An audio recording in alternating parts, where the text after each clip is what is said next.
마태복음 13장입니다. 마태복음 13장 10절에서부터 13절 그리고 34절과 35절의 말씀 이렇게 두 곳을 읽겠습니다.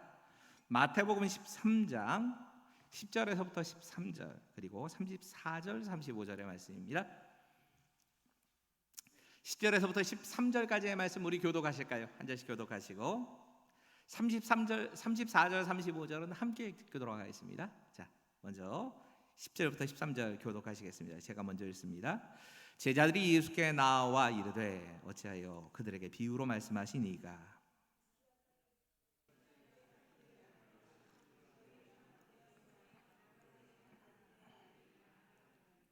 무릇 있는 자는 받아 넉넉하게 되되 없는 자는 그 있는 것도 빼앗기리라.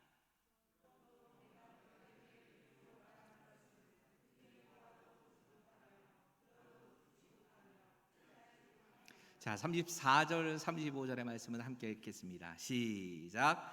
예수께서 이 모든 것을 무리에게 비유로 말씀하시고 비유가 아니면 아무것도 말씀하지 아니하셨으니 이는 선지자를 통하여 말씀하신 바 내가 입을 열어 비유로 말하고 창세부터 감추인 것들을 드러내리라 함을 이루려 하심이라. 아멘.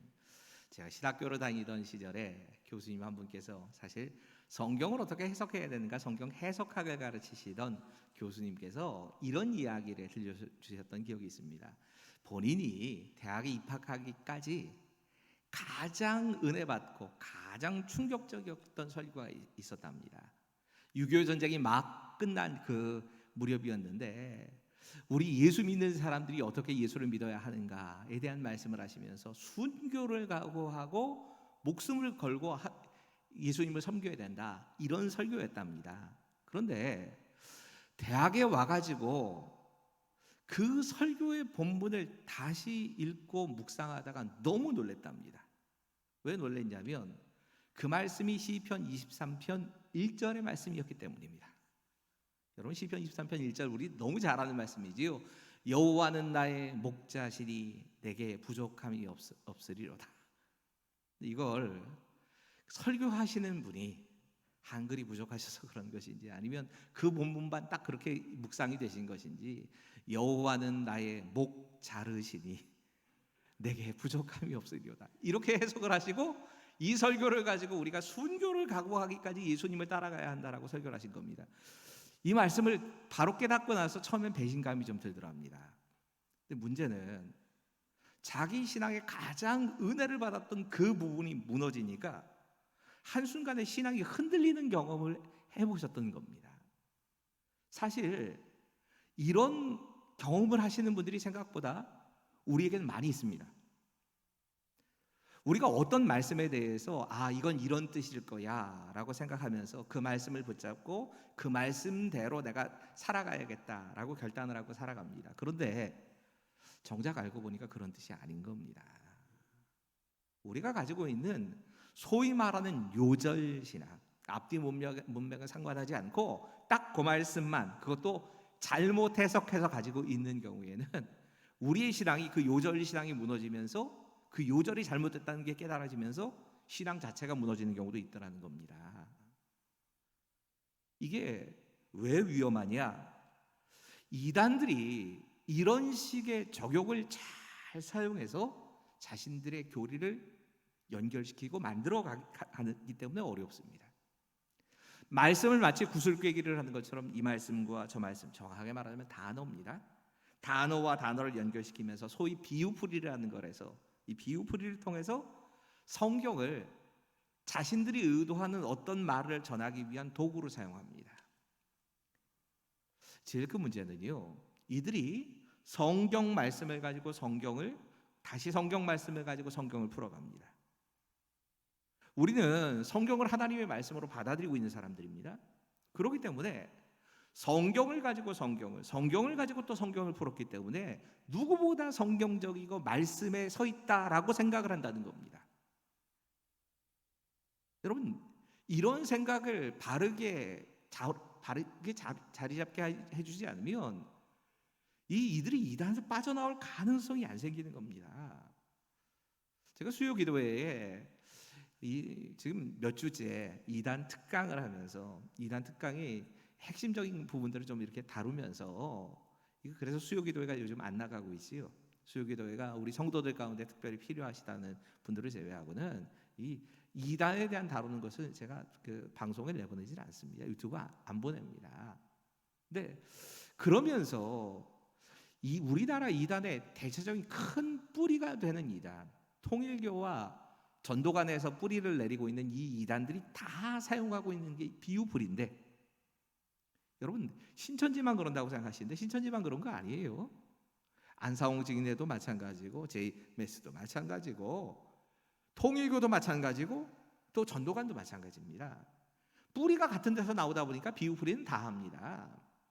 그래서 이 성도들의 신앙을 위해서라면 차라리 이 예수님께서 가르치셨던 비유에 대해서 한번 쭉 정리를 해드리는 게 오히려 낫겠다. 이 뭐가 잘못됐는지를 자꾸 이야기하기보다는 진짜를 보여드리는 게 낫겠다는 생각이 들었습니다. 우리가 가짜를 구별할 수 있는 방법 가운데 하나는 진짜를 자꾸 보여주는 것일 겁니다. 그래서 조금 딱딱하긴 하겠지만 오늘은 서론입니다. 오늘은 예수님의 비유 가운데 그들이 제일 잘 사용하고 있는 이 예수님의 비유 가운데 한 곳을 딱 선택을 해서 특별히 13장, 오늘 마태복음 13장인데 천국 비유장이라고 하는 이 장을 선택하면서 이곳에 담겨 있는 7가지 천국의 모습, 예수님께서 천국은 이렇다, 하나님 나라는 이렇다 하는 말씀을 쭉 같이 보고 조금 더 가게 된다면 다른 복음서에 있는 이 비유에 대해서도 조금 더 다뤄서 한 번쯤 예수님께서 말씀하신 이 비유의 진짜 뜻이 무엇인가를 설교하는 게 좋겠다는 생각이 들었습니다. 그럼 이 비유라고 번역되어 있는 원래 원어에라는 파라볼레라는 단어입니다. 파라와 볼레라는 두 말이 합쳐진 건데 쉽게 말하자면 이 원래 뜻은 옆으로 던져놨다라는 뜻입니다. 이게 문학적으로 쓰이면서는 어떻게 쓰였느냐? 작은 이야기, 교훈을 줄 수 있는 작은 이야기라는 의미를 담고 있는 게 비유입니다. 그래서 이 짧은 교훈 안에, 이 짧은 이야기 안에 우리가 배울 수 있는 교훈이 담겨져 있는 이야기가 비유입니다. 예수님이 주로 사용하셨는데 예수님이 48번 정도 이 비유로 말씀을 하신 것이 나옵니다. 제가 48번을 다 강의할 수 있을까 고민하고 있습니다. 다 하기는 어렵다면 핵심이 되는 부분만이라도 좀 해야 되겠다는 생각을 갖고 있습니다. 제일 먼저 생각해 봐야 하는 거, 오늘은 서론이라고 말씀드렸지요. 비유를 어떻게 봐야 하는가 하는 겁니다. 하도 이단들이 이 비유에 대해서 지들 마음대로 찢어 발기듯이 막 왔다 갔다 해석을 해왔기 때문에 비유를 어떻게 봐야 하는지를 제일 먼저 설교하는 게 맞겠다 싶었습니다. 첫 번째입니다. 같이 읽지요. 시작. 비유로 말씀하신 것은 더 많은 사람들에게 쉽게 이해할 기회를 주시기 위해서였습니다. 여러분, 오늘 본문에 가장 먼저 나오는 비유는 오늘 읽지는 않았습니다. 1절부터 9절까지 나오는 이 비유는 우리가 잘 아는 씨 뿌리는 자의 비유입니다. 이 씨 뿌리는 자의 비유가 어떻게, 왜 예수님이 이때 사용하시는가 하는 걸 좀 생각해 보셔야 합니다. 이스라엘은 아주 좁기는 하지만 우리로 보자면 좁게 보입니다. 근데 이 좁지만 아주 비옥한 이스라엘 평야라고 하는 우리나라로 말하면 호남 지방 같은 곡창지대가 따로 있습니다. 여긴 농사 지으면 잘 됩니다. 정말 잘 됩니다. 근데 문제는 이 땅을 이스라엘 백성들이 거의 차지해 본 일이 없다는 겁니다. 예수님 당시에는 로마 사람들이 그 땅 다 차지하고 있고요. 그 이전에도 이 이스라엘이 침공만 받으면 다른 곳은 다 안 건드려도 이 이스라엘 평야는 이민족이 꼭 점령하고 있습니다. 그러면 먹을 것을 구해야 할 거 아닙니까? 이스라엘 사람들이 먹을 걸 구하기 위해서 할 수 있는 방법이 뭐냐? 산을 개간하는 겁니다. 그래서 그 산을 이렇게 잘라놓고 산을 개간해서 거기다가 농사를 짓기 시작한 겁니다. 계단식으로 우리처럼 그렇게 만들어놓은 밭들이 많습니다. 지금 이 4가지 밭에 대해서 이야기하시고 씨 뿌리는 자에 대해서 말씀하실 때 적어도 이스라엘 백성들이라면 그거지 하고 쉽게 알아들었다는 겁니다. 여러분, 예수님은 일상생활 속에서 만날 수 있는 이야기를 비유로 말씀하십니다. 어려운 게 아니었다는 겁니다. 예수님께서 천국 복음을 일상생활 속에 그들이 이해할 수 있는 수준으로 말씀하시는 이걸 딱 생각해 보면 목사님들 예 받으셨다고 생각하면 돼요. 예화 사용하시는 겁니다. 이 예화의 주제가 예수님에게는 하나님 나라입니다. 근데 하나님 나라에 대해서 예화로 드시려고 하니까 여러분, 하나님 나라를 다른 사람들은 모르는 겁니다. 예수님은 잘 아시지만. 그래서 그들이 알아들을 수 있게 하나님 나라는 이런 곳이야 라고 설명해 주기 위해서 하나님 나라의 특징을 그들이 늘 만나고 알 수 있는 예화를 통해서 알려주시는 겁니다. 근데 문제는 당시에 이 예수님의 말씀을 듣는 사람들에게는 하나도 어렵지 않았을 겁니다. 근데 우리한테는 어렵습니다. 여러분, 우리한테 어려운 진짜 이유는 그건 그 사람들에게는 쉬운 이야기지만 우리하고 문화도 달라지고 역사도 다르고 모든 게 다 다르다 보니까 우리는 이야기가 어려운 겁니다. 근데 그 사람들에게는 쉬운 이야기가 우리에게 어려워졌다. 이것 때문에 문제가 생깁니다. 비유는 이해하기 어렵다. 이런 생각이 우리 속에 그냥 자연스럽게 박혀 있는 겁니다. 이 틈을 이단이 파고듭니다. 이단이 파고들어서는 비유는 어려운 거야. 비유는 풀어야 하는 거야. 그리고 이리저리로 영적인 해석이라고 하면서 성경으로 성경을 풀어주면서 자기들이 하고 싶은 얘기를 하는 겁니다.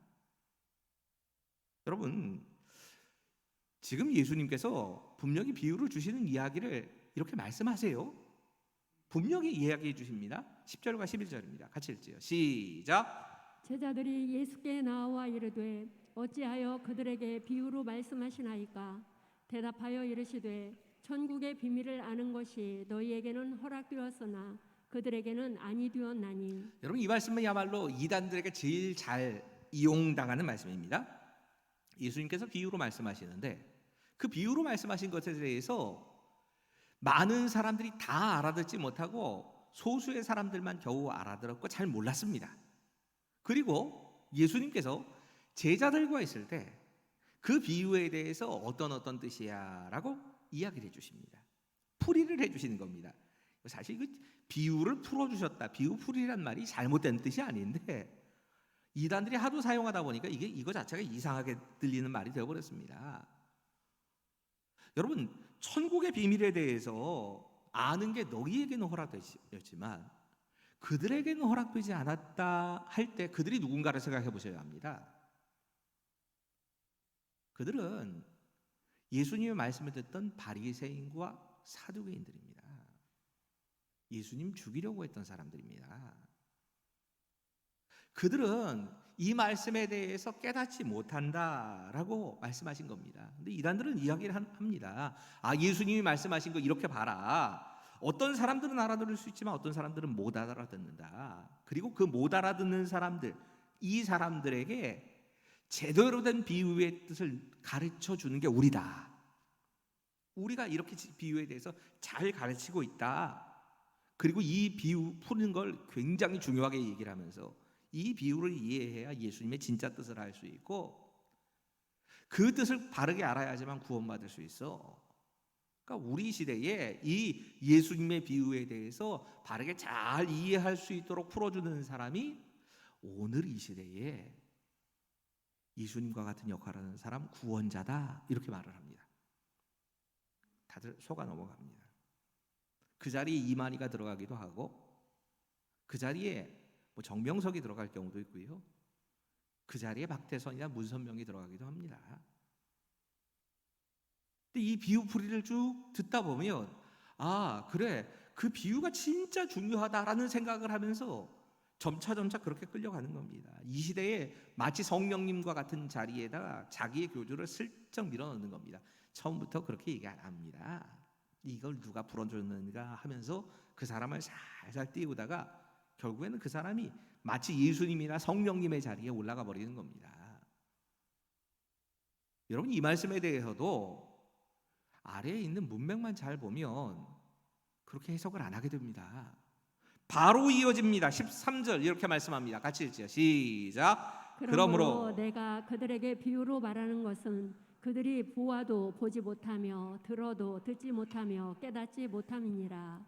진짜 정확한 번역을 이제는 딱 여기다 일부러 해준 겁니다. 일부러 감추기 위해서 예수님께서 그렇게 말씀하신 게 아니라 알아듣게 말씀을 해도 못 알아듣더라는 얘기를 하시는 겁니다.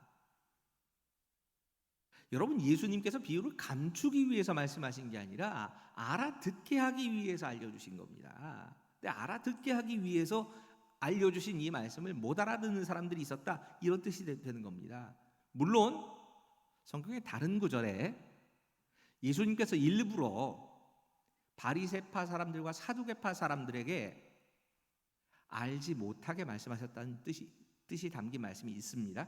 비유로 말씀하시면서 또 그런 것만 잘 찾아갖고 얘기를 해요. 분명히 이유가 있습니다. 여러분, 예수님께서 그렇게 말씀하신 진짜 이유는 그들이 예수님을 죽이려는 사람들이었습니다.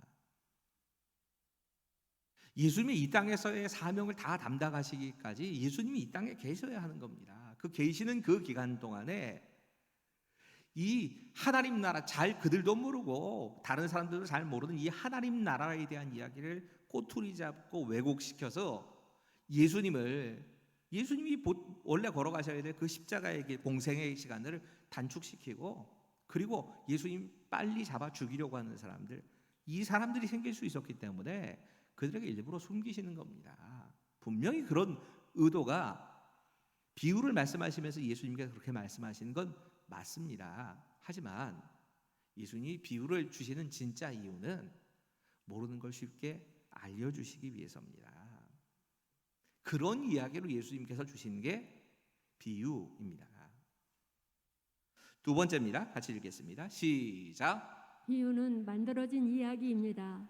그렇기에 비유의 근거에 신학적인 가르침을 세우는 것은 매우 위험합니다. 사도행전 2장에 성령님께서 임하시는 장면을 이렇게 설명하지요. 호련히 하늘로부터 급하고 강한 바람 같은 소리가 있어 그들이 앉은 온 집에 가득하며 마치 불의 혀처럼 갈라지는 것들이 그들에게 보여 각 사람 위에 하나씩 임하여 있더니. 여러분, 지금 이 장면을 보면서 성령님에 대해서 표현할 방법이 없어요. 여러분, 성령님은 하나님이십니다. 하나님에 대해서 우리가 어떻게 완전히 다 알겠습니까? 그래서 우리가 이해할 수 있는 수준으로 성령님에 대해서 우리가 느끼고 이해할 수 있도록 하기 위해서 불의 혀와 같이 갈라지는 것이라고 말씀하시고, 급하고 강한 그 바람처럼이라고 말씀하십니다. 우리 중에 누구도 성령님을 급하고 강한 바람이다, 이 성령님을 그럼 태풍이란 얘기입니까? 그렇게는 안 보지 않습니까? 마찬가지로 성령 하나님은 불의 혀와 같이 갈라지는 모습으로 찾아오셨다고 해서 불의 혀와 같이 갈라지는 걸 보면 저게 성령이야, 이러진 않지 않습니까? 이거 상징인 겁니다. 상징은 설명을 위해서, 이해를 돕기 위해서 어떤 걸 사용해서 그래, 야, 하나님은 이런 분이시구나, 잘 모르겠는 걸 이렇게 해석을 해주는 겁니다. 하나님 나라에 대한 이야기도 마찬가지입니다. 사실 하나님 나라를 경험해 본 사람이 아무도 없습니다. 예수님만 아시지 않습니까? 하나님이시니까 하나님 나라를 누구보다 잘 아시는데 이 하나님 나라에 대해서 다른 사람들에게 설명을 해야 되겠는 겁니다. 여러분, 불의 혀와 같다 하고 나면 이 급하고 강한 바람 같다 하는 건 상징이라면, 상징과 다른 이야기로, 짧은 이야기로 하나님 나라에 대해서 설명을 하시는 겁니다. 이거 설명을 위해서, 이해를 돕기 위해서, 또 이 상징과 조금 다른 점이 있다면 교훈을 주시기 위해서. 여러분, 예수님의 이 비유의 특징이 있다면 교훈을 분명하게 남깁니다. 그리고 정말 특별한 몇 가지의 예를 제외하고는 우리가 이렇게 살아야 돼 하는 결단을 하게 합니다. 이런 특징이 있습니다. 그렇게 주어지는 이야기가 비유인 겁니다. 근데 이 비유의 특징은 대부분이 우리 수준에서 이해할 수 있도록 만들어진 이야기라는 겁니다. 이해하기 쉽도록. 쉽게 이해하기 위해서 그렇게 비유를 만들어서 말씀하시는 건데, 여기에다가 이것이 구원의 모습이다, 그리고 구원은 이런 거야 라고 해석하기 시작하면 문제가 생기는 겁니다. 여러분, 상징과 비유가 좀 다른 면이 있습니다. 상징은 그 상징을 통해서 예수님에 대해서 알게 되어지고, 성령 하나님에 대해서 알게 되어지고, 또 그 위에 그러므로 우리는 이렇게 살아야 한다라는 교회의 공동체의 모습에 대해서 보여주시는 게 특징입니다. 그런데 비유는 사실은 꾸며진 이야기입니다. 그렇기 때문에 그것을 가지고 무슨 진리를 거기다 갖다 붙이기 시작하면 문제가 생길 때가 종종 있습니다. 대표적인 예를 말씀드리죠. 누가복음 16장을 읽다 보면 나사로 이야기가 나옵니다. 거지 나사로 이야기입니다. 아브라함 품에 거지 나사로가 안겨 있습니다. 그 나사로를 보면서 그 거지 나사로가 늘 가던 그 나사로가 얻어먹고 살던 그 집의 부자가 지옥에 있으면서 나사로의 저 모습을 보면서 제발 아브라함에게 청해서 나한테 그 물 한 모금만, 혀끝에다 뭐 물 한 방울만 이렇게 찍어달라. 표현은 원래는 그런 표현인데 물 한 모금만 나한테 달라라고 하소연하는 이야기가 나옵니다. 여러분, 그 말씀에서 예수님께서 진짜 얘기하시려고 하는 건 우리가 이 땅을 살아가면서 어떤 모습으로 믿음으로 살아야 할까에 대해서 교훈하시는 거지, 천국과 지옥이 그렇게 가깝다는 얘기는 아니지 않습니까? 그런 뜻 아닙니다. 이야기로 꾸며서 그렇게 우리의 이해를 돕기 위해서 말씀하신 것이지, 여러분 성경의 다른 본문들하고 같이 이건 살펴보면서 천국에 대해서 알고 싶고 지옥에 대해서 알고 싶으면 그건 또 다시 찾아봐야 되는 겁니다. 거기다가 신학적인 이론을 갖다 붙이고 구원에 대한 이야기를 하고 이러면 문제가 생깁니다. 비유는 우리가 생각하는 딱 설교 예화라고 생각하시면 됩니다. 가끔 좀 문제가 될 때도 있어요. 제가 참 조심스러워하는 게, 오늘 예화 제가 지금 딱 하나 썼거든요. 근데 아마 성도님들의 머릿속에는 그 예화만 남아있을 가능성이 많습니다. 예화 뭐 썼습니까? 그것도 기억 못 하시네. 아니, 한 신학교, 제가 신학교 다닐 때 이야기를 하면서 여호와는 나의 목자시니, 이걸 여호와는 나의 목자르시니, 딱 그거만 기억하세요. 선명하게 그게 남을 경우가 있습니다. 그런데 예수님의 의도는 그게 아닙니다. 그걸 통해서 신학을 세우기 시작하면 이건 분명히 문제가 있습니다. 그러지 않아야 된다는 겁니다. 세 번째, 비유로 해석하면서 중요한 점은 이겁니다. 같이 읽지요. 시작. 비유는 듣는 사람들의 삶과 밀접한 관련이 있는 이야기입니다. 그렇기 때문에 그 비유를 듣는 사람들이 누구인가를 자세히 살펴봐야 합니다. 여러분, 오늘 본문에도 이 예수님께서 이 마태복음 13장을 말씀하실 때 큰 무리가 예수님과 함께 있었다라고 말씀합니다. 또 어떤 부분에 오면 제자들에게 또 설명을 해주십니다. 이 듣는 사람이 어떤 사람인가에 따라서 예수님께서 말씀을 더 자세하게 해주시기도 하고 덜 하시기도 하십니다. 분명히 맞습니다. 이거 틀린 건 말은 아닙니다. 근데 이 비유를 해석할 때 중요한 건 누가 듣고 있는가 하는 겁니다. 그 사람들의 이해 수준으로 예화를 주시는 겁니다. 그러니까 우리는 잘 모르겠으면, 말씀에 대해서 이게 어떤 의미인가라는 파악이 잘 안 되면 먼저 봐야 되는 게 누구에게 하신 말씀이야를 봐야 됩니다. 누구보다 유대에서 농사 짓는 법을 잘 알고 있는 사람들에게 농사 짓는 이야기를 하십니다. 장사를 하는 사람들에게 장사꾼 얘기를 해주십니다. 여러분, 사실 우리가 좀 어렵게 생각하는 이 말씀들은요, 쉽게 못 이해하는 제일 큰 이유가 딱 하나는 예수님 당시의 상황이나 그 사람들의 풍습이나 이걸 잘 몰라서 그럽니다. 우리가 잘 이해가 안 가면 성경의 다른 구절을 펼쳐들고 다른 구절의 말씀으로 이 말씀을 자꾸 연결시켜서 해석하기보다는 한 번 정도는 그렇게 해도 됩니다. 사실은 그와 정말 연관 있는 말씀 한 구절 정도를 사용해서, 그래서 이 말씀에 더 분명한 뜻이 이런 의미가 있기 때문에 이렇게 해석하는 게 맞습니다. 이 정도까지는 괜찮습니다. 이걸 또 꼬리를 물고 다시 다른 말씀, 또 꼬리를 물고 다른 말씀. 그래서 자꾸 다른 쪽으로 가는데 가능하면 이런 해석을 비유를 풀면서 하지 않는 게 좋습니다. 상징은 그렇게 해석하는 게 맞습니다.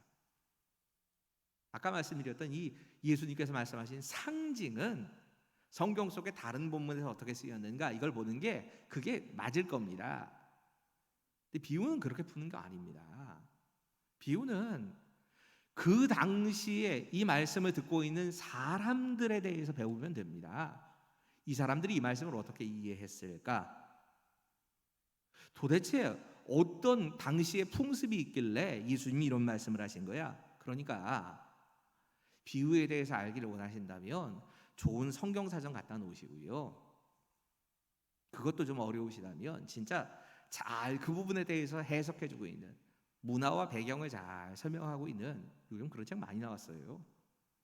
뭐 예를 들면 열린다 성경이나 열린다 비유 같은 책들 우리 도서관에 다 있습니다. 이런 책들을 참고하시면 아 이게 이런 뜻이구나 하는 것을 알 수 있는 겁니다. 너무 영적으로 해석하는 것보다 진짜 중요한 건 그 말씀을 듣고 있는 사람들의 수준으로 들어가는 겁니다. 여러분 예수님 어려운 얘기 하시는 거 아닙니다. 예수님의 말씀을 듣기 위해서 사람들이 많이 따라다닙니다. 여러분 누구의 말을 사람들이 잘 따라다닌다고 생각하십니까? 이해하기 어려운 말 하는 사람들이요? 그 정말 일부분의 사람들만 똑똑한 인테리들만 따라갑니다. 예수님 그런 일이 하지 않으십니다. 늘 사람들이 많이 있습니다. 왜? 예수님께서 정말 쉽게 그 사람들에게 이해할 수 있도록 설명을 계속 해주신 겁니다. 그들에게는 일상적이고 낯익은 이야기를 가지고 예수님이 늘 말씀하시는 겁니다. 이렇게 이해시키는 방법이 비유였습니다. 비유를 알기 위해서 또 한 가지 가져야 될 중요한 초점 하나는 이겁니다. 같이 읽죠. 시작. 비유는 대부분 결론 부분에서 그 비유의 의미가 설명되고 있습니다. 여러분 하나님 나라에 대한 이야기를 쭉 예수님 말씀하시지요. 그리고 그 하나님 나라에 대한 이야기를 예수님께서 제자들에게 또 풀어주십니다. 무슨 얘기냐? 비유 풀이는 다른 본문 가지고 풀어가는 게 아니고요. 예수님께서 이미 그 비유에 대해서 설명을 다 해놓으셨습니다. 그 비유를 이해하려고 하면 그 본문만 문맥에 따라 쭉 읽으면 됩니다. 그럼 거의 다 알게 돼 있습니다. 본문을 그냥 앞뒤를 쭉 같이 읽어가면 그러면 아 예수님이 이런 말씀을 이런 뜻에서 하셨구나 하는 메시지를 다 찾을 수 있습니다. 아주 특별한 경우에 우리의 문화와 상황과 너무 달라져가지고 이해가 안 되는 말씀들도 분명히 있어요. 있기는 있습니다. 더 명확한 해석을 위해서 성경 주석도 봐야 되고 또 조금 이렇게 해석해 놓은 걸 보는 것도 좋은 거 맞습니다. 하지만 그렇게까지 하지 않아도요. 성경 자체를 쉬운 성경으로만 읽어도 성경 자체의 앞뒤의 문맥을 따라서 쭉 읽기만 해도 아 이게 예수님께서 이렇게 말씀하시는 거구나 하는 걸 다 알 수 있습니다. 비유를 풀어가기 위해서 가져야 될 마지막 자세입니다. 같이 읽지요. 시작. 천국을 비유로 설명하신 또 하나의 이유는 감추인 비밀을 드러나게 하시기 위해서였습니다. 34절과 35절 참 많이 오해가 되는 말씀인데 이 말씀은 마지막 설명하고 그리고 오늘은 여기서 마치겠습니다. 예수께서 이 모든 것을 무리에게 비유로 말씀하시고 비유가 아니면 아무것도 말씀하지 아니하셨으니 이는 선지자를 통하여 말씀하신 바 내가 입을 열어 비유로 말하고 창세부터 감추인 것들을 드러내리라 함을 이루려 하심이라. 여러분 이 말씀이 왜 오해가 되냐? 34절 때문에 오해가 됩니다. 이 부분은 이번 주 수요일에 이단 특강을 하면서 이 부분을 좀 자세하게 말씀을 드렸습니다. 하지만 뭐 간단하게만 오늘 요약해서 말씀드리면 이런 얘기입니다. 예수님이 비유가 아니면 말씀하지 않으셨다라는 말이 자꾸 오해합니다. 분명히 예수님은 과장법도 사용하시고요, 지규법도 사용하시고 은유법도 사용하시고 예수님이 가르치시면서 정말 수없이 많은 다른 방법으로도 말씀하셨습니다. 근데 비유가 아니면 말씀하지 않으셨다는 딱 요 구절만 가지고 예수님의 모든 말씀은 비유야? 말도 안 되는 소리입니다. 여러분, 지금 이 말씀이 비유가 아니면 아무것도 말씀하지 않으셨다라는 말을 수요일 강해를 다시 한번 들어보세요. 이건 이 특별한 문학적인 용법입니다. 이 그냥 헬라어를 알면 쉽게 알 수 있습니다. 습관적으로 반복해서 하셨다는 말씀입니다. 예수님께서 비유를 정말 모든 이 말씀을 하시는 가운데 자주 반복적으로 습관적으로 많이 비유를 사용하셨다, 이런 뜻이지, 그렇게 알아듣기 쉽게 예화를 들어주셨다는 뜻이지 예수님 모든 말씀이 비유였다는 뜻이 아닙니다. 또 굳이 우리가 이 말씀을 예수님께서 비유로만 말씀하셨다는 이야기를 해도 그건 딱 13장 한 장에 한정된 얘기입니다. 마태복음 13장이 이 천국 비유를 말씀하시는 이 장이 비유로 가득 차 있다는 뜻입니다. 이 말씀의 진짜 뜻은 35절입니다. 35절 다시 한 번만 눈으로 좀 보세요. 이는 선지자를 통하여 말씀하신 바 내가 입을 열어 비유로 말하고 창세로부터 감추인 것을 드러내. 예수님께서 비유로 말씀하신 진짜 의도는 이겁니다. 이게 지금 그 시편 7편의 말씀을 예수님 인용하신 것이라고 말씀드렸지요. 그리고 거기에 대해서 자세히 설명해 놨습니다. 그러니까 그건 만약에 궁금하시면 수요일에 제가 이단 특강했던 그 내용을 교육자들에게는 받으실 수 있으니까, 우리 교인들은 들으니까 그렇게 들으시고요. 그럼 예수님의 의도는 풀어주시기 위해서 하신 겁니다. 자세하게 설명하시기 위해서, 창세부터 감추인 것을 드러내시기 위해서 예수님께서 하신 겁니다. 여러분, 많은 사람들이 비유를 비밀이라고 생각을 하고 그 비밀을 푸는 것, 마치 그렇게 예수님의 그 말씀을 그렇게 생각하는 경향이 있습니다. 근데 사실은 생각해 보면 이 비밀이라고 하는 영어 단어도 두 가지입니다. 비밀이란 말이 우리 흔히 아는 secret, 우리가 보통 얘기하는 흔히 생각하는 비밀, 그런 뜻을 가지고 있습니다. 이런 뜻으로 비밀이라고 이야기를 한다면 아예 이 비유에 대해서는 아예 상관없는 얘기를 하는 겁니다. 그런 뜻이 아닙니다. 그나마 비밀에서, 이 영어 단어에서 비유와 관련이 있는 비밀이란 단어를 굳이 찾자면 미스터리라는 단어일 겁니다. 이건 도저히 설명하거나 이해할 수 없는 이상한 일입니다. 그런 사건들을 가르칠 때 미스터리라고 부릅니다. 하나님 나라에 대해서 우리가 도저히 이해가 안 되는 그런 것들, 그런 것에 대해서 이해시켜 주시기 위해서 비유를 말씀하신 겁니다. 우리 수준에서는 잘 모르겠기 때문에 예수님께서 굳이 이 마태복음 13장은 그렇게 해석을 만약이라도 비밀이라고 생각하고 풀어가야 된다면 예수님께서 이해되도록 말씀하신 겁니다. 여러분, 비유를 묵상하시면서 계속 생각해 보셔야 되는 건 이겁니다. 앞뒤 문맥만 잘 살펴봐도 비유는 이해할 수 있습니다. 예수님 다 해석해 주셨어요. 자꾸 다른 본문 가지고 다른 것 가지고 짜집기 하지 말라는 겁니다.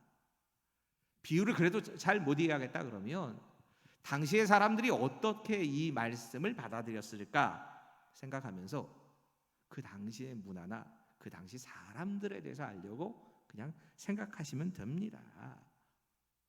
그 본문 안에 성경을 통독하면서 하나님 말씀을 쭉 같이 읽으면서 해석을 시도하는 것이 제일 바른 해석이 되는 겁니다.